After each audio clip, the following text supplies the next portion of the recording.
Thank you for the introduction. Assalamu alaikum and good morning, everyone.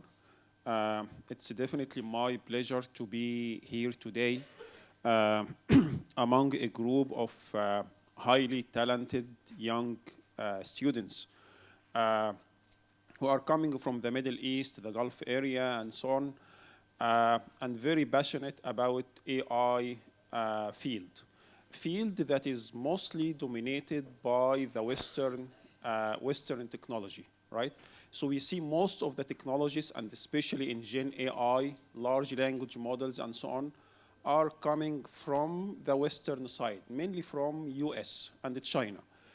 And most of the time, like in the Middle East and MENA region and so on, we are consumers of technology that are produced by others. And we see the Cold War that is going between United States and China, and it's all about who owns the technology, right? It's all about who owns the social media, TikTok, right? Who owns of these, one of these social media platforms, the chips to build large language models, G5, 5G technology, all of these. Who owns this technology? That's the big fight, and we are in the middle just consuming the technology produced by others. So before I go into any technical details, and my key message to you, if you will not go through the technical details in this slide, you will forget some of them. My key message is you guys are very talented young researchers and students. We don't have to be on the consumer side. If we decide, if we have the right mindset, we can be producers of the technology. And what I will show you today is a live example of one of these projects that is built entirely within Qatar by 30 plus scientists and engineers, very talented from QCRI. And we built a large language model that is Arabic-centric, that is reflecting our identity, our culture, our values, and preserving our language, and so on. So it is our choice. We need to have the mindset that we can do that change, right? We can be producers of technology. We can have impact if we decide to, okay? So today I am going to present Fanar, which is an Arabic-centric large language model. I will take you through the journey of building that system, right? The pros and the cons and the ups and downs. I'll give you key messages, technical messages here and there, and lessons learned. My name is Mohamed Eltabakh, and I am from QCRI, Qatar Computing Research Institute. And by the way, Fanar, definitely try to focus with me for the coming hour, but Fanar is available online, and that's the website. Feel free to use Fanar. Just open the website, fanar.qa, and try it, and give us your feedback and so on. So with the generative AI, basically we have seen that the future of AI or AI technology is actually changing our present, and it is shaping the future. And it's impacting almost all applications that we can think about. It's being integrated. It's a transformative technology that is basically shaping the future.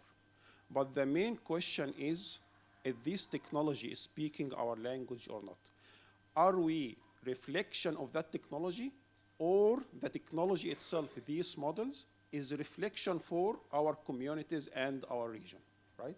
And you can see from all of these titles, the AI revolution is leaving Arabic speakers behind, associating certain terms to certain areas and countries in the region, right? Making racist decisions based on certain dialects and certain ethnicity, and so on. You will see biases coming all over these technologies, right? And there is very, very interesting question regarding technology and culture, right? Which do you think come first? Do you build technology first, or culture comes first, then you build technology based on the culture, right? So this question is very like it came recently. Why? Because most of the technology that we used to have in computer science and IT technology and so on, actually technology, you build technology that is very agnostic to culture. You build an engine like database management systems, and if you are familiar with database management systems, that engine, when you build the technology itself, whatever you build in US, it's identical to whatever you build in China, in the Middle East. The technology itself is agnostic to culture. And the same applies for social media, by the way. Social media, when you build the platform, right, whether it's Facebook, it's tweets, X, all of these platforms, when you build it, when you design the platform, it's agnostic to culture, right? So culture comes when you have application on top of this technology, right? So basically, you will see in social media, maybe the topics discussed in the Middle East are very, very different from those discussed in US, right? That comes the culture on top of the technology. But this has changed with the Gen AI and large language models. In fact, you see that the technology and the culture are fused together.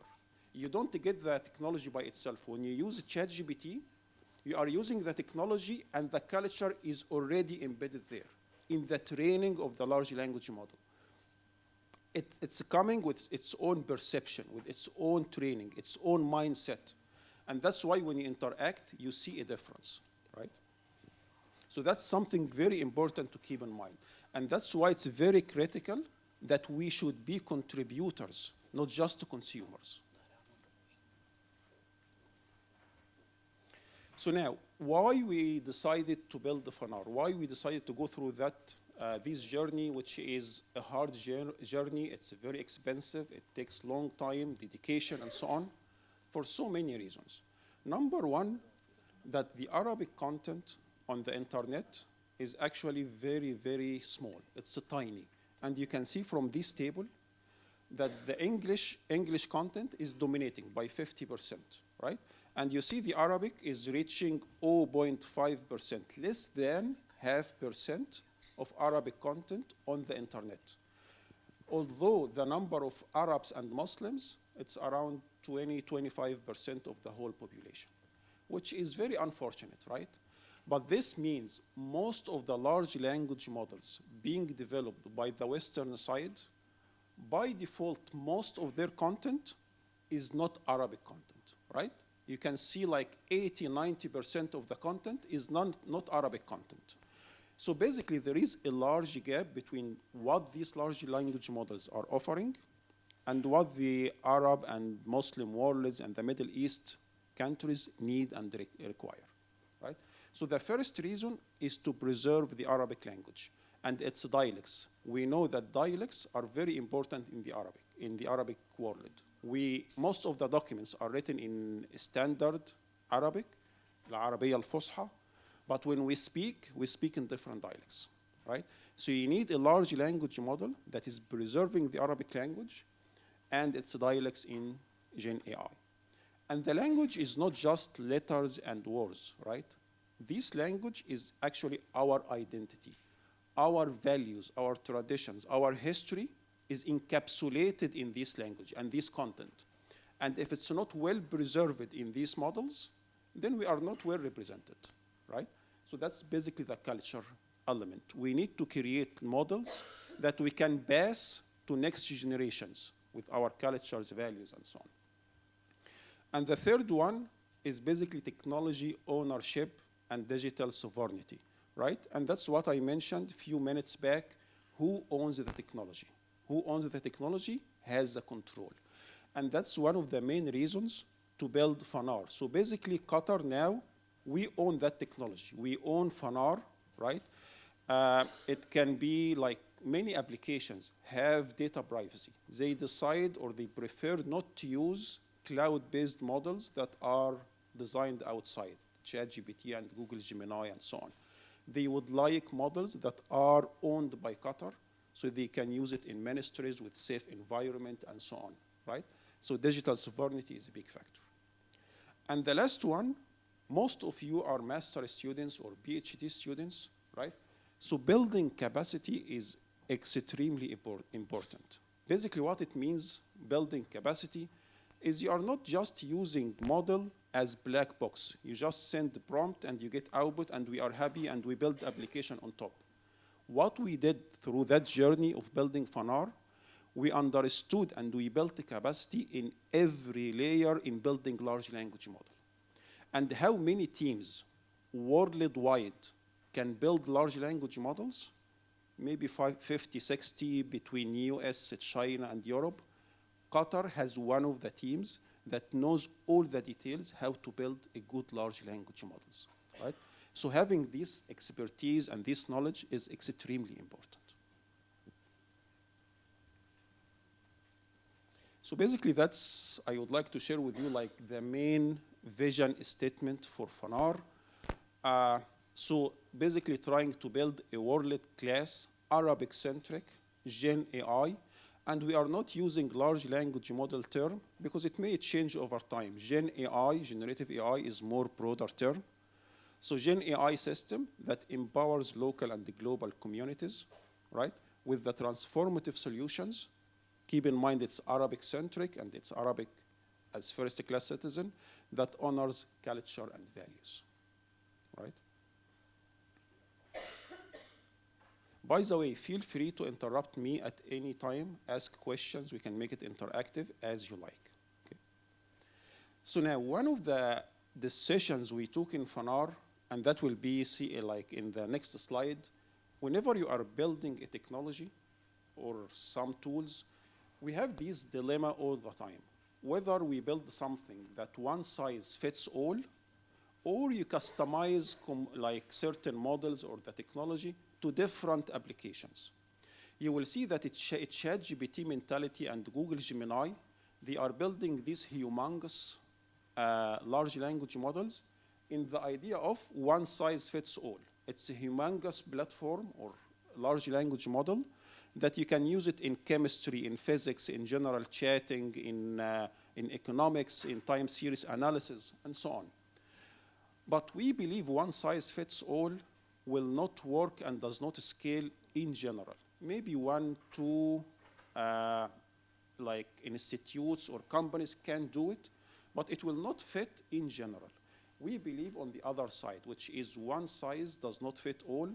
You build the smaller models, and then you can customize these models for different applications, for different requirements. Okay? And that's what we decided to go for when we designed Fanar. So Fanar, basically, as you can see here, it's not just one model that is serving everything else, but it is actually a framework. So we designed Fanar as a agentic framework that has several components, and these components are interacting with each other, basically to give the best user experience. And I will go over these components one by one, and I will give you some of the lessons learned, how to build these components, what they are doing, and so on, right? But in general, that's the framework of Fanar, and users can interact with Fanar in two ways. Either the chat interface, and that's the website I pointed you at the beginning, or API access. You can, if you are writing programs, you are trying certain applications, you can call Fanar through API and you'll get the responses. Then based on your request, one or more of these components will be activated, right? Based on some criteria, certain classification to answer the question. Now, let's touch on some of these modules. So the two yellow or orange components, these are the large language models. Then there are certain rags and components around them. The large language models, you can think of them as the brain of the entire framework, right? These are the large language models. So how they work, let's go into some technical details, right? So basically Fanar is containing two models right now, highly capable Arabic-centric models, and I will touch base on why Arabic-centric. Basically, they are trained on large amount of Arabic data that is basically around 1.3 or 1.2 trillion tokens. And if you are familiar with the large language models terminology, we are not working with words. Like we split the word into certain small pieces, we call it tokens. So one word is usually multiple tokens. So that's basically the unit we compute the data size. So it's trained on large amount of data. Overall, after doing all cleaning and so on, it's around 1.3 trillion tokens. 40% of this data is Arabic data. So if you take 40% of that number, we are in the range of 500 billion tokens Arabic. And when you talk about Arabic content, that's a very large number of tokens. That's a huge amount of data in Arabic, and that's why it is Arabic-centric. Recall when I mentioned in other models, it's 0.5% or 1%. Here it's 40%, right? Then we have 50% data in English and 10% code. Why do we have English and code? First of all, Fanar is bilingual. You can interact with Fanar, English or Arabic, full experience. Second, it has been shown in literature that adding English and code, because English data sets are very mature, there are abundant of data sets and so on, adding English and code improves the capability of the large language model, even for the other language, for the Arabic language and so on, the reasoning capabilities and the comprehension and so on. Right? We built two models. One is called Fanar Star and one is called Fanar Prime. One of these two models is entirely built from scratch, right? We took random weights and from scratch we built the model, and that's 7 billion parameters. And the other one, we took a pre-trained model, and the pre-trained model, basically it means model that has been pre-trained on other data sets by one of the large companies. In this case, it's Google. And we took that model and we did continual pre-training on that model on the data set we have, right? And the reason is to basically orient that model toward our language, our culture, our content, and so on, right? And just to give you some put on a scale, when we talk about Fanar 7 billion parameter and so on, a ChatGPT, how many parameters in a ChatGPT? Anyone knows?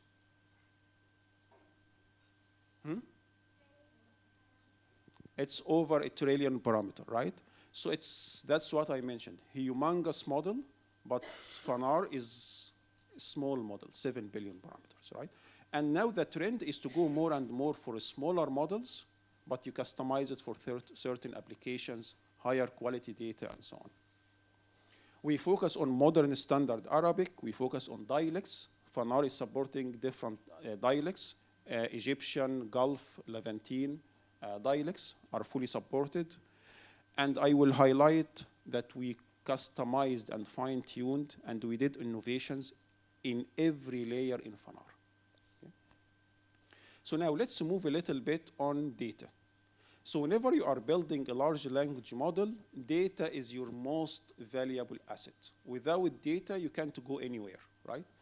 And building data sets, Arabic data sets, is very challenging because it's very limited on the internet and so on, and you need higher quality data. But overall, we managed to get large amounts from the internet. Whatever data available on the internet, we crawled these data, we downloaded these data, and that's approximately around 500 billion tokens. But then you have to augment, you need to be innovative, how to add more Arabic data, how to bring more data into the Arabic scope. So we did data translation. We focused on data translation. Why? There are domains and areas that are not covered in the Arabic content. For example, science literature, right? Engineering, medicine, biology, and so on. Unfortunately, most of this content is only in English, right?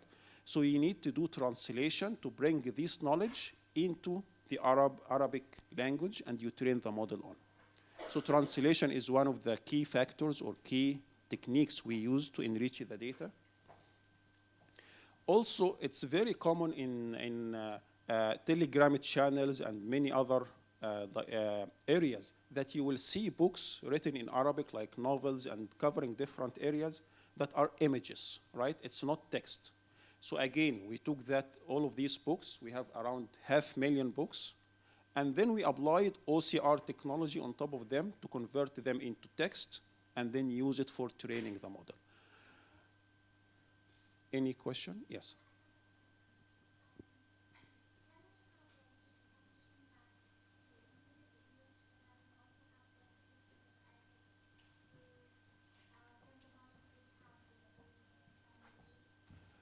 So sorry, can you repeat the question again? Give me 1 minute. Okay. Thank you.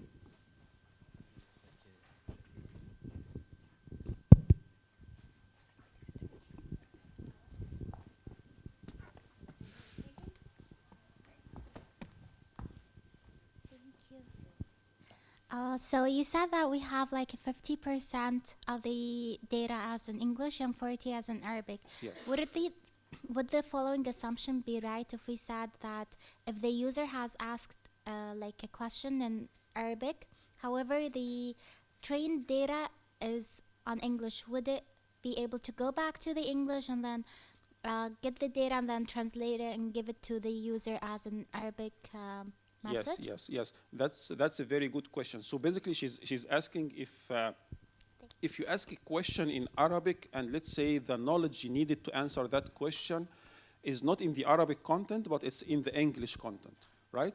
And actually what we have seen that models, large language models, they have the ability to move between different modalities.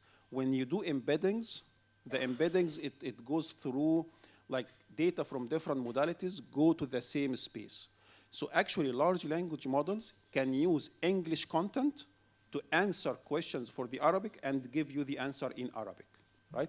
They can do this translation internally. In addition to that, we actually provided data sets that is translated English and Arabic, the dual side. So we train the model further to be able to move between the two languages.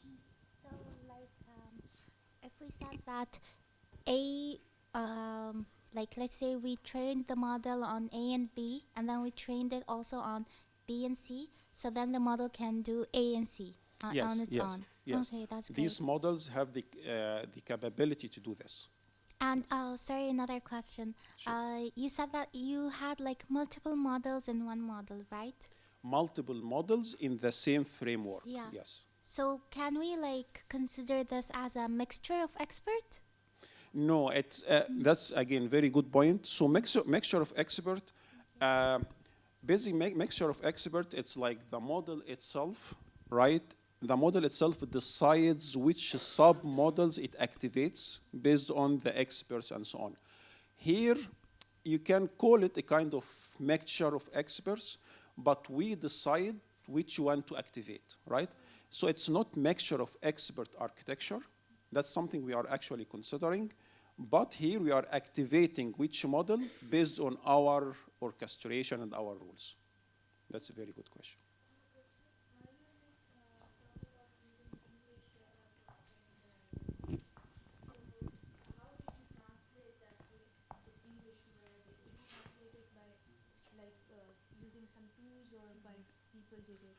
Yes, actually yes, let me repeat the question. So basically she's asking about the translation we did.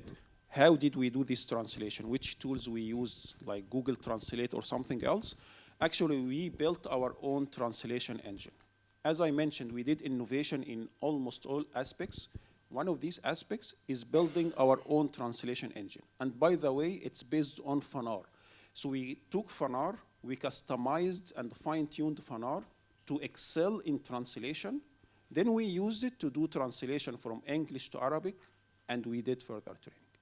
So if you use a model to do the translation, so generally these models don't perform well on the Arabic or the script languages, like Urdu as well.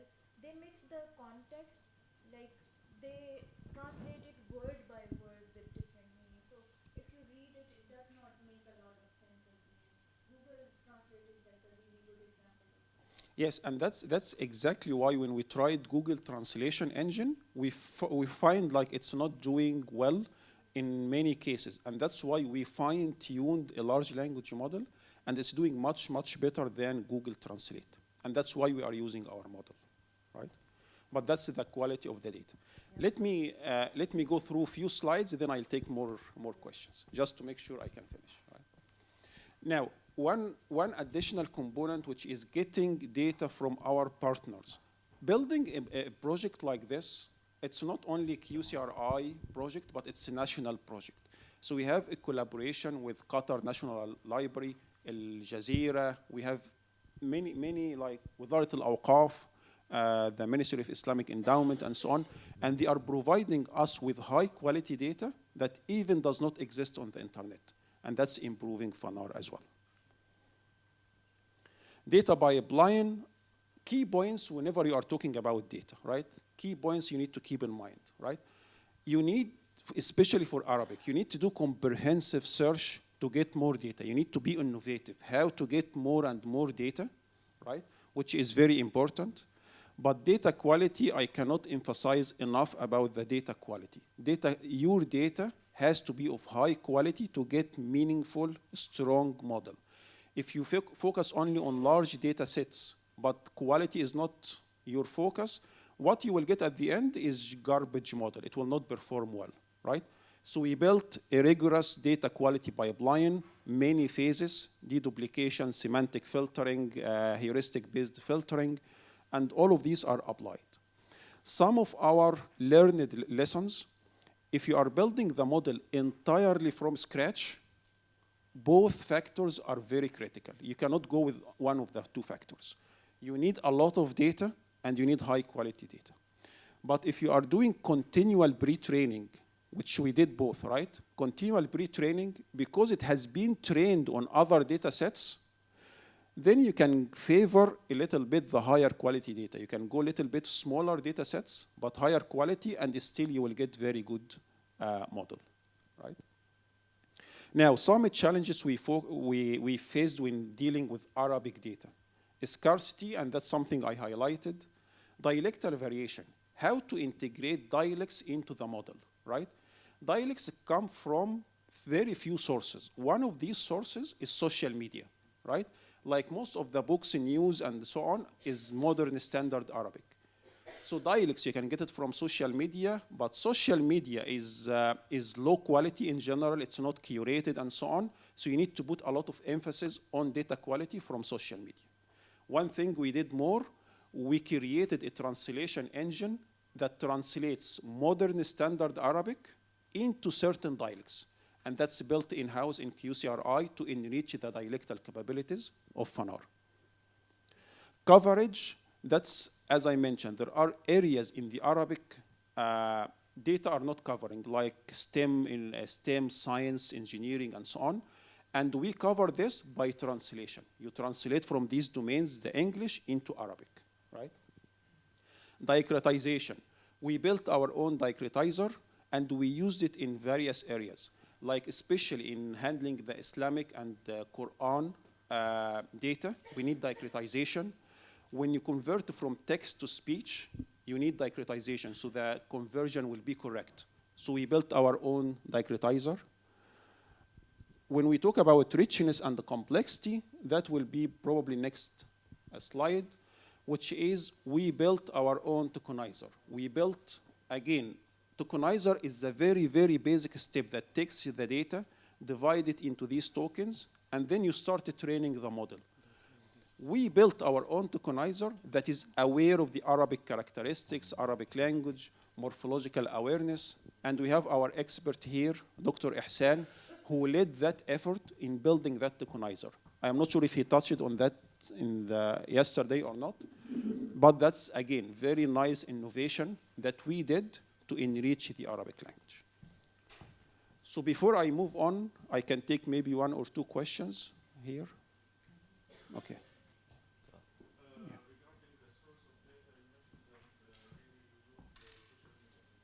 For tweets, for dialectal data, yes, yes.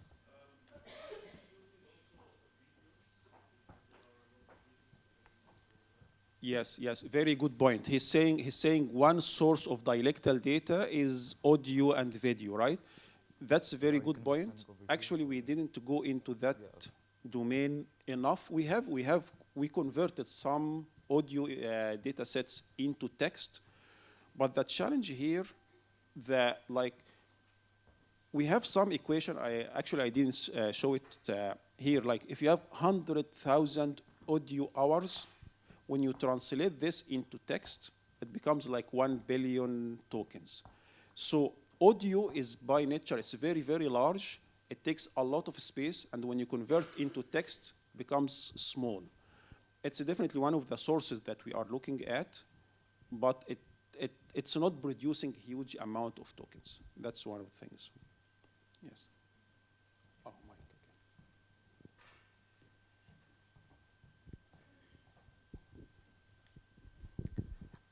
First of all, thank you so much for this great work. I really appreciate the fact that you did like a huge effort in building a whole model for Arabic language. I'm basically working on a project on quantum NLP.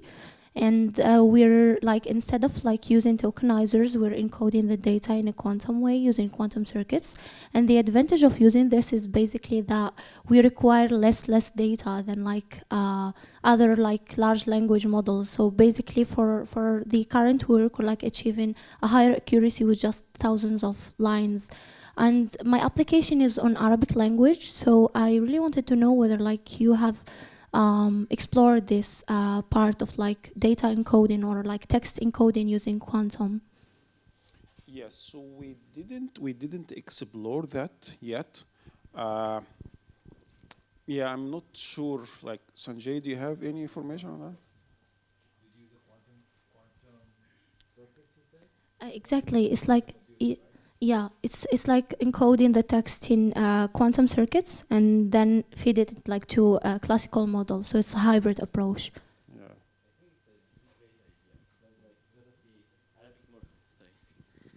I think it's a great idea. Actually, like we were discussing actually with some colleagues who are also working on quantum, I would say NLP, because you know, like it's also like an area itself.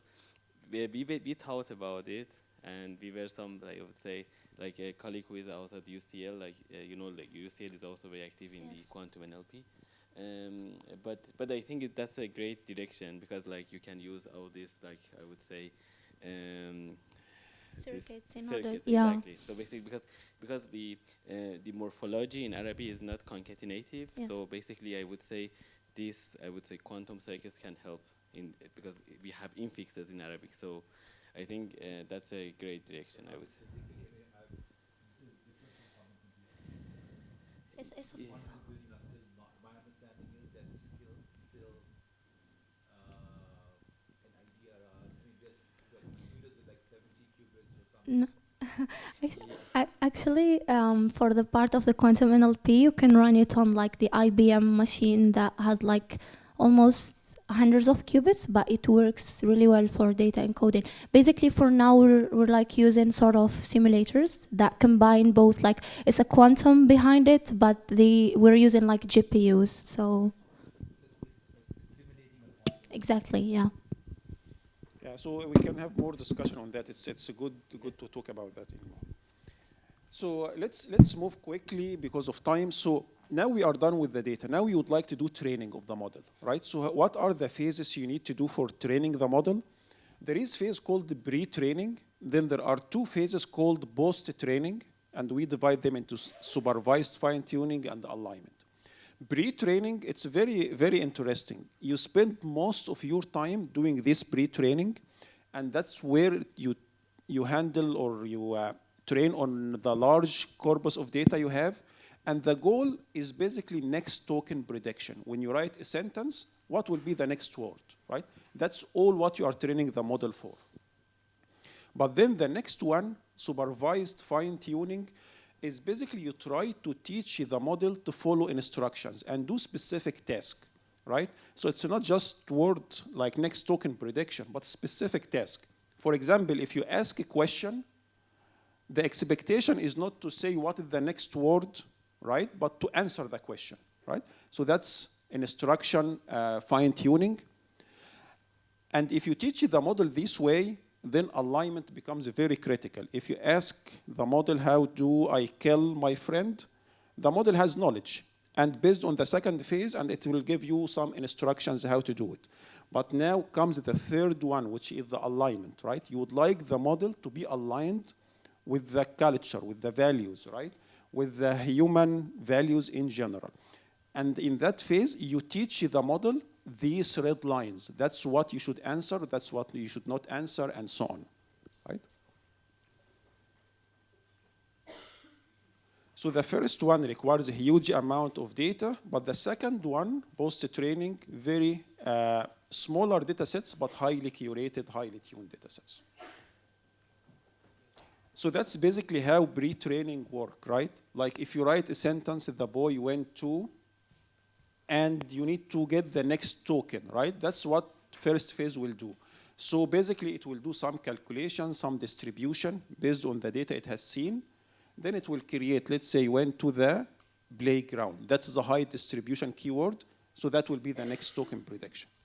But these models have context. So basically if you have a sentence before this one about an accident or the boy is hurt or something, then you will see that hospital will get much higher probability, right? So that will be the next token prediction. So in the pre-training, we addressed so many questions. Basically, we have data sets from many, many sources. Which data sets or which mix should we collect? Which data sources, right? Which ones have better impact or more impact on the model? Which tokenizer to use? Which mix between English, Arabic, and code? 50, 40, and 10, what I described didn't come at random. We did experimentation with different percentage and so on.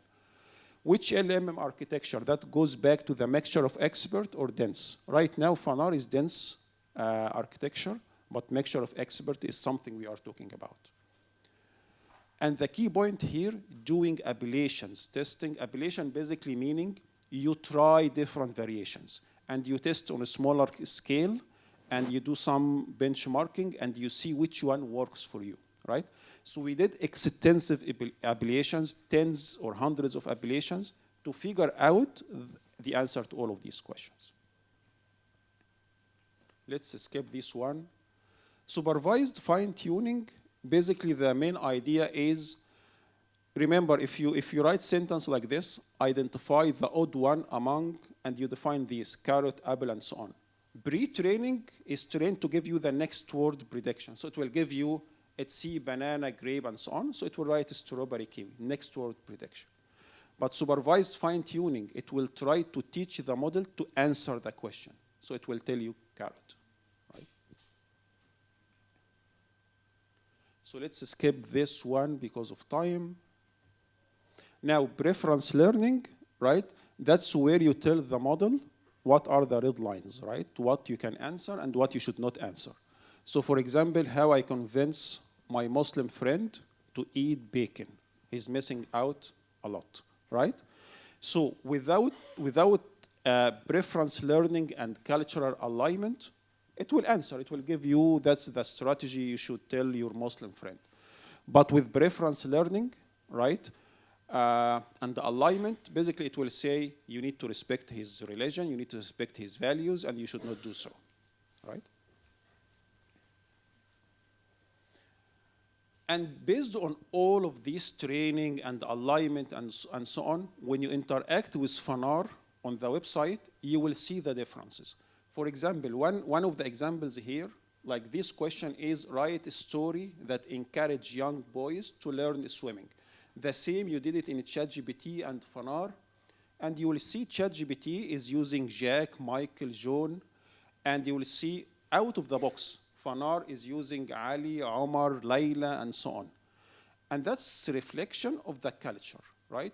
Definitely Fanar can write English names, and the ChatGPT can write Arabic names, but you need to ask it to do it, right? But out of the box, that's a reflection of the community. And again, that's just names. But if you try it on more deep questions, social questions, and so on, you will see the differences. That's another example here. Do Palestinians have the right to defend themselves by force, right? you will see the difference between a ChatGPT and Fanar. A ChatGPT basically is saying, this question is touching a complicated and deep issue that is related to the international law, right? That's the ChatGPT answer. You see Fanar is saying, yes, they have the right to defend themselves against occupation. Sir? That's coming from the culture, yes. Sir, I want to ask, what is the difference between preference alignment and supervised fine-tuning? Supervised fine-tuning, you are teaching the model to follow instructions, like question and answer. And again, just following instructions, if I ask the model, how do I create a bomb? It will tell you how to create a bomb because it's following the instruction and answering the question. Preference learning, which is alignment, it will tell you I cannot answer that question, it's not safe, and you should not do it. Okay, right? That's the thank you. difference. So now let's go back to the main image and framework. Now let me touch a little bit on Islamic RAG. So let's go back here. So we are done with the two models. Let me highlight a little bit Islamic handling of Islamic content. Again, handling of Islamic content, that's something exists in other models, exists in ChatGPT and so on, although they hallucinate a lot. And the reason is they don't care much about it. It's not their focus. But for us, it's a big deal. And we know the sensitivity of that topic, right? So we have handling for Islamic content inside Fanar. And we built multi-layers to make sure that Fanar will do well with the Islamic content. I have to admit we still didn't reach 100%, and still there are some issues, but that's a core focus for us. And we are working toward perfecting that because it's not allowed to hallucinate in ayahs or hadith. We know that, but ChatGPT and so on, they don't know it, right? And you can see like the handling of Islamic content go to special RAG. We don't let the model directly answer these questions, but it goes to a RAG, and RAG, if you don't know about it, it's called retrieval augmented generation. Basically, you don't let the model answer directly because it can hallucinate. You go through a data set, you retrieve documents, trusted documents, and then you give it to the model. You ask the model to answer based on these documents. And that's why you can see references here and to answer these regs.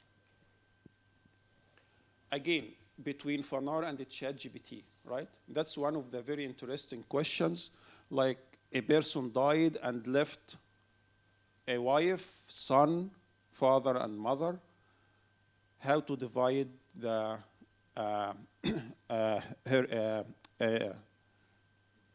inheritance, yes. So basically, again, ChatGPT has some knowledge and it knows it's Islamic content, right? But it gives the wrong answer, right? Fanar, because it is retrieving documents and it goes through this RAG system, so it's providing more precise answer. It's providing the ayahs, like the wife will take 1/8 based on this ayah and so on, and give you the answer, right? So these are the differences you see between the different models. So how much time are left for me? 15 minutes, okay. So I think we are on time, so on track. So we touched on Islamic RAG. Let's touch on multimodality, right? So Fanar, when you deal with Fanar, it's not only text-based model. The two models I highlighted are just text-based. But in the framework, we have other models that are designed for image generation, for text-to-speech, speech-to-text. And these images, I am highlighting here, again, the resolution is not really good. But the first one, a woman driving a car, or a fancy car. And this one, Surah لفتاة تقرأ كتاب, right? Image for a girl reading a book. Try these on a ChatGPT and other models. What you will see, 99% of these, if you try it many, many times, it's just Western American standards, right? So it's not a reflection of the community, right? They are not inclusive and including our communities as it should be. So what we did, you see here the reflection, it's basically more representative to our communities. right? It has the diversity that is needed, and it's more representative to our communities. How did we do so? How we reached that point, right? Again, I will highlight very briefly on some of the key technologies we did. So we started from an existing model, existing image generation model, and that's called the stable cascade and the diffusion model. But if you use the model out of the box, that's the Western style. Now we did three major things. Number one, knowledge gap. We figured out that these models actually lacking knowledge about our countries, about our dress code and how we look like, the skin color, and so on. They are lacking this knowledge. It does not exist in these models, right? So what we did, we collected millions of images from the region, right, reflecting our communities, and we did continual training and fine-tuning on this model to add the knowledge.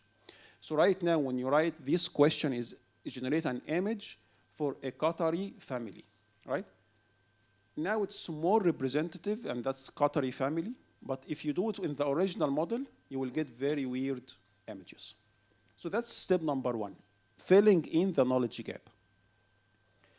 Step number two, preference alignment. Preference alignment meaning when you write a prompt, a neutral prompt like this, women, a woman in dress, or young couple and a baby, right? That's very neutral. You are not asking for Western or non-Western or whatever. So we trained the model to favor the second column over the first column. So basically, we take these neutral prompts, we create many images on the left side, many images on the right side, then you train the model to favor the right side over the left side, right? So you are aligning the model preferences a little bit. So now when you ask this neutral prompt, again, you will see diversity, but you will see higher probability that is on the right side. And the third one we added is cultural safety, right? Out of the box models, when you ask images like these, create an image for Prophet Muhammad, it will create an image. Create an image for God, it will create image for God, and so on. But that's against our culture, our values, and so on. So we added safety layers around this image generation to protect all of these. Yes. Safety layers, basically she's asking about how the safety layers are enforced. Basically, they are outside that model through prompt engineering. You make sure if it's in violation for certain rules, you prevent the image generation to generate the image.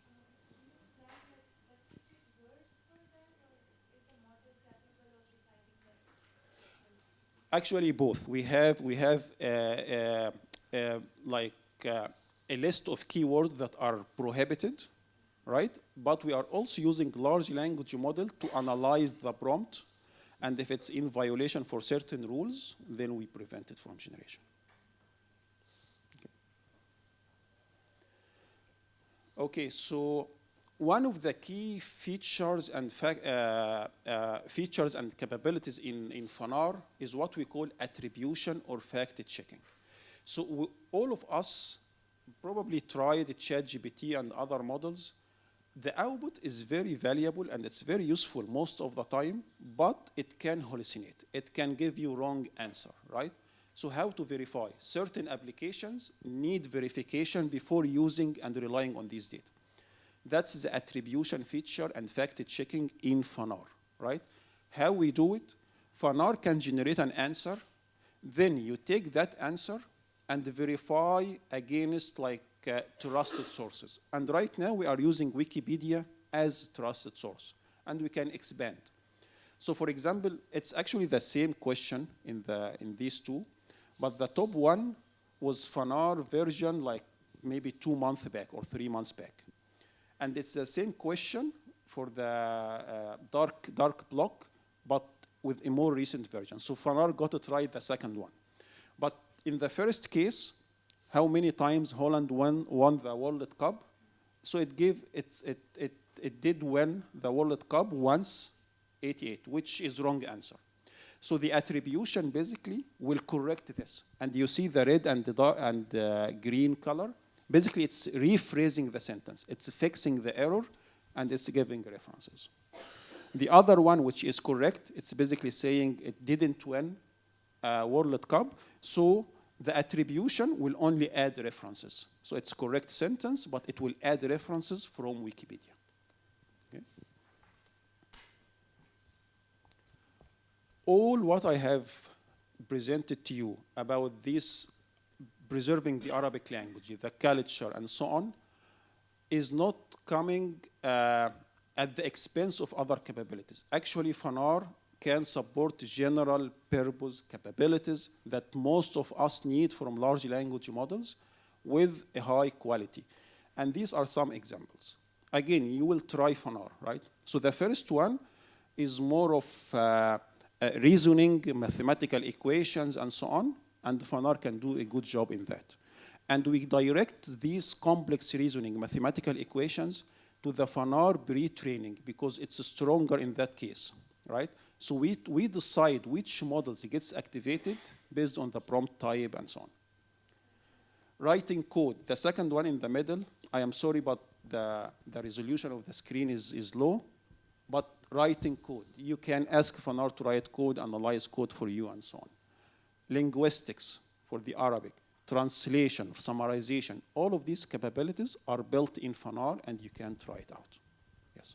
For the attribution, you only depend on Wikipedia because it can be outdated somehow, and same applies for the references used in ChatGPT.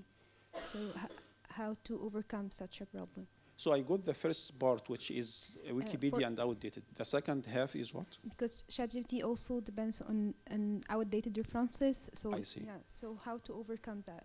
I see. So basically the question is, you are relying on Wikipedia, it can be outdated, other sources you can rely on. The answer is definitely yes, we can rely on other sources. Right now, we are just using Wikipedia, but outdated information, that's definitely a concern. And we need to update our data sets, our indexes from time to time. Other ways is try to make it on the fly checking. Like you don't need to download the Wikipedia, but it's definitely a valid concern, and we need to work on that as well. We have the same limitation. Right. So I think I have maybe 1 or 2 slides. Benchmarking. Fanar, we have the technical report online. The archive, we have it on the archive. Technical report, fully comprehensive. You can check Fanar benchmarking. Maybe the key point I would like to highlight here, that Fanar has been tested against several benchmarks, English and Arabic benchmarks. And you see Fanar Prime is doing very well compared to other, very competitive compared to other standard world-class models. Maybe one thing to highlight, as I mentioned, that we did innovation in almost every aspect, from tokenizer to image generation, data collection, and so on. We also did innovation in benchmarking. So we tested against standard benchmarks, but we created our own benchmarks. One benchmark for Islamic content, like, is it doing well with Islamic data or not doing well? One benchmark for dialects, right? Is the model robust enough under different types of dialects? Or if you ask the same question in different dialects, it will start hallucinating or doing wrong, and so on. So we built different types of benchmarks in-house to enrich or test the model capabilities. So basically, that's my takeaway message to everyone. If you have the right mindset and determination, right, we can make difference, we can make impact, like what we did with Fanar. It's a very promising project. Fanar is an initiative for preserving the Arabic language in the era of Gen AI, along with the culture, the religion, the religious aspects, the dialect awareness. Our vision is to have broader impact beyond Qatar. It's not designed for Qatar. It's designed for the whole Arab world and the Muslim world for adoption. Fanar 2.0 is ongoing effort right now. We have full commitment for improvement and enhancements. And if you are interested in joining Fanar, we catch the excitement of Fanar 2.0. We are adding a lot of new capabilities and so on. A very good way is to apply for an internship and join our effort and join our team, and you will learn a lot. Okay, thank you, everyone. And it's open for questions. Sir. Thank you. So we can take few questions. There are many. So okay. Sir, Yeah, sir, I want to ask, like, what are your thoughts on reasoning models, and do you plan on adding some sort of like reinforcement learning into Fanar in future? Yes. Reasoning models, especially like DeepSeek and so on, they showed very strong reasoning capabilities. And actually in Fanar 2.0, one of the key elements is using reinforcement learning in the post-training and see how to push the boundaries for enhancing Fanar. That's definitely part of Fanar 2.0. So so we need to move the microphone, right? So maybe we take the next one, go ahead. Then we move the microphone. Great, thank you so much. Did you use synthetic data, and what do you think about this? Oh, very, very good point. He's asking about synthetic data generation.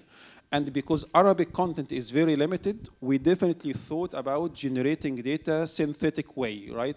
Having two large language models communicate with each other and so on. We tried this, but we found out that translation is safer and providing higher quality data. That's why in the current phase, we are focusing more on translation.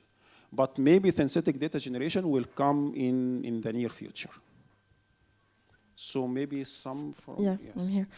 Thank you so much for the great presentation and for this exciting project. So regarding the data, one of the challenges regarding Arabic is that you said that access to social media data, there's a lot of Arabic data there, but at the same time there's ethical concerns on accessing this sort of data. And using Wikipedia, as far as I tried so far, there's a lot of bias when it comes to Arabic articles in Wikipedia. So how to balance that? It's very challenging.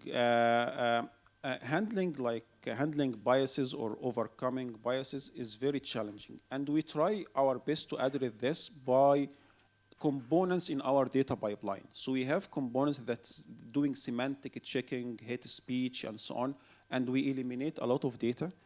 When we do translation, also we are very careful what sources to translate. For example, we are not translating political sciences, right? We are not translating social information because it can carry a lot of biases and things that are misaligned with our values and culture. So we try to go with translation that, for example, STEM information. So we are putting efforts to make sure biases are not creeping into the model, but it's very challenging and it's hard. So yeah. Okay. Thank you. So maybe there are one question there at the end. Okay. Thank you very much for the presentation. The small number of parameters is enough maybe to encapsulate the small amount of Arabic data, but is it affecting the reasoning capability of the model? Yes, very, very good question. The parameter size, the model size, and the reasoning and the capabilities of the model.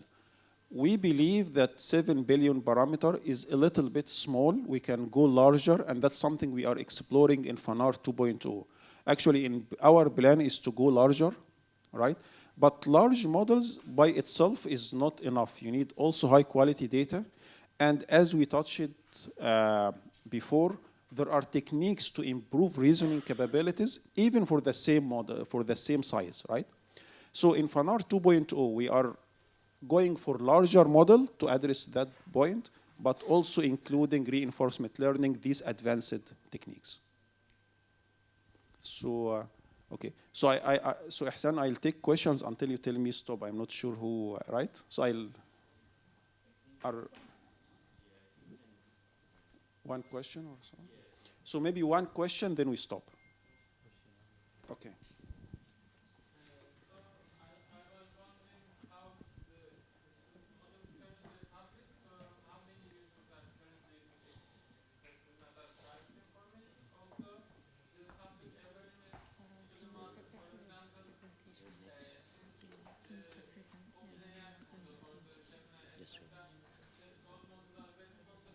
Yes.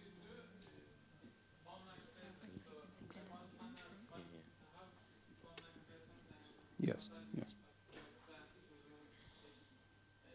Yes, very good question. So it's about the marketing and the usability of Fanar. So Fanar is publicly available. It's open publicly, like a ChatGPT and so on. We are getting thousands of requests and prompts and so on per day from users. But definitely the marketing, the visibility of Fanar, it's just released a few weeks back. It's December, mid of December last year. So it's just a few weeks, 7 weeks or so.